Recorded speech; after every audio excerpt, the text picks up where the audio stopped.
premier axe, c'est de mener une lutte encore beaucoup plus soutenue contre l'impunité. Parce que nos adversaires, ils vont chercher à nous dénigrer par tous les moyens, à nous fragiliser, à nous opposer avec nos populations. Et dans ces cadres-là, notre principal ennemi, c'est la perception de l'injustice et de l'impunité. Si les sentiments d'injustice et d'impunité s'installent dans la tête des populations, il n'y a rien à faire. C'est pourquoi nous devons prendre toutes les dispositions pour lutter contre l'impunité. Cela va passer par le fait d'engager des poursuites de façon systématique chaque fois qu'il y a violation de la loi pénale. En fonction de la gravité des faits, vous apprécierez de l'opportunité ou non de prendre les mesures coercitives. Mais quand même, nous devons faire en sorte qu'aucun cas de violation des droits ne reste impuni. Il faudra tout judiciariser et cela est particulièrement important. Nous avons certaines catégories de dossiers particulièrement sensibles en cette période. C'est la question, par exemple, de l'esclavage par ascendance que nous connaissons dans certaines localités du pays, où nous assistons à des scènes de violence, de traitements inhumains et dégradants exercés sur certaines personnes parce qu'elles ont refusé d'accepter le statut d'esclave ou d'ancien esclave. Des gens qui sont chassés de leurs terres, ou en tout cas des terres qu'ils ont l'habitude de cultiver tout le temps pour leur survie, faisant d'eux des déplacés internes, des gens qui sont menacés par l'apatridie parce que leurs documents administratifs aussi sont brûlés. On brûle leurs documents administratifs, leurs greniers, leurs biens, on les chasse des terres qu'ils ont eu à cultiver durant des décennies et des décennies. Donc c'est un phénomène aujourd'hui qui est en train d'impacter négativement l'image du pays. Notre inaction ou notre faible action peut être interprétée comme une sorte de soutien à ces entreprises esclavagistes, entre guillemets. Donc c'est pourquoi, par rapport à ces phénomènes, je voudrais vous inviter à prendre des dispositions pour que des poursuites soient engagées pour tous les cas de violences physiques et d'atteinte aux biens exercés contre ces personnes, surtout en considération de ces statuts-là, en attendant que nous ayons une loi beaucoup plus précise qui prenne en compte la globalité du phénomène dans toutes ces manifestations. En attendant, vraiment, il faut avoir un message.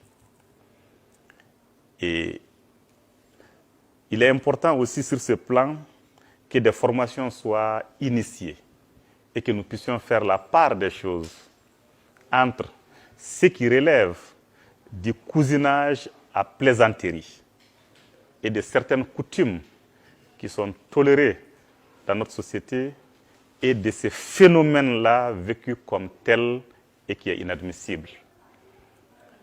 Parce que très souvent, on voit beaucoup de personnes qui pensent que non, ce sont que nos coutumes, nous devons les protéger, nous devons continuer à les tolérer. En fait, il faut faire un net distinguo. Le cousinage à plaisanterie existe. Et dans ces cadres, on traite certains d'esclaves.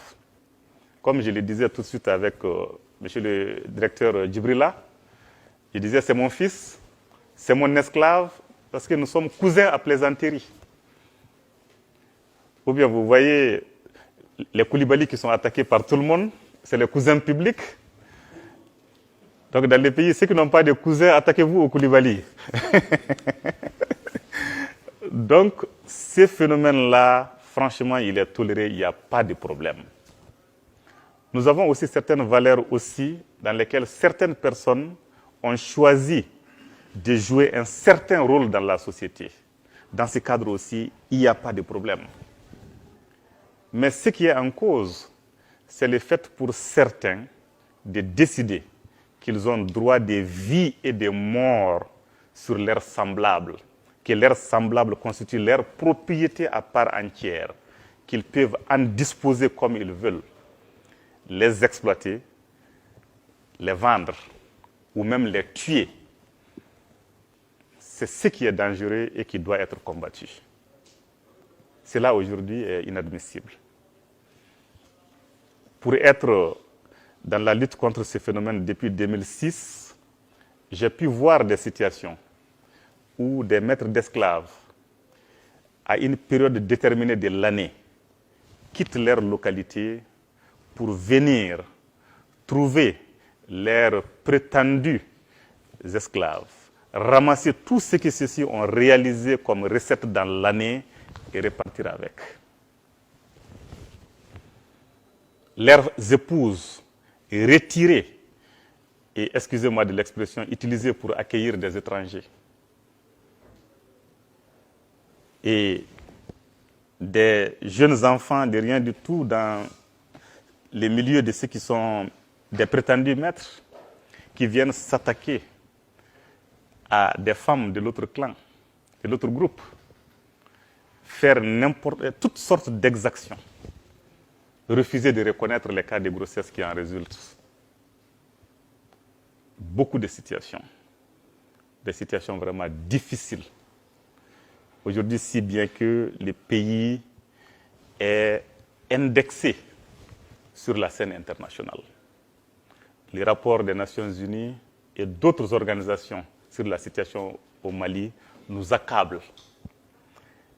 Et lorsque ces situations commencent, nous devons faire attention pour essayer de jouer notre partition.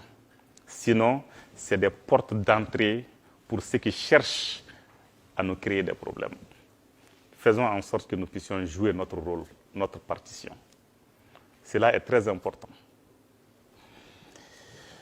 À côté de ce phénomène, il y a les violences sexuelles faites aux femmes et aux jeunes filles en particulier, notamment dans les zones de conflit. Ces questions-là, nous devons les traiter avec aussi beaucoup d'efficacité. Nous avons beaucoup de partenaires qui s'intéressent à ces questions. Mais au-delà de l'intérêt que les partenaires ont pour ces questions, nous-mêmes, en tant que personnes humaines, nous-mêmes, compte tenu de nos valeurs, nous ne devrions pas laisser de telles choses se produire chez nous. Donc il est important que nous puissions prendre ces problèmes à bras le corps et lutter de façon efficace. Parce que les violences sexuelles sont devenues aujourd'hui une arme de guerre. Quand un chef de famille se voit humilié par son viol, lui homme, devant les membres de sa famille, par le viol de sa femme ou de ses enfants devant lui-même en toute impuissance, c'est des phénomènes extrêmement graves et je sais que beaucoup préféreraient se suicider ou aller à l'aventure pour ne jamais revenir que de rester dans cette localité. Donc, nous devons lutter de façon soutenue contre ces phénomènes. La traite des personnes fait partie aussi de ces questions que nous devons prendre à bras le corps. Dans le cadre de cette traite-là, ce sujet est tellement important pour l'humanité d'une manière générale. Mais les partenaires aussi en font une conditionnalité pour nous accorder beaucoup d'aide. Beaucoup d'aides qui nous parviennent sont conditionnées à l'efficacité de la lutte que nous menons contre ces phénomènes-là.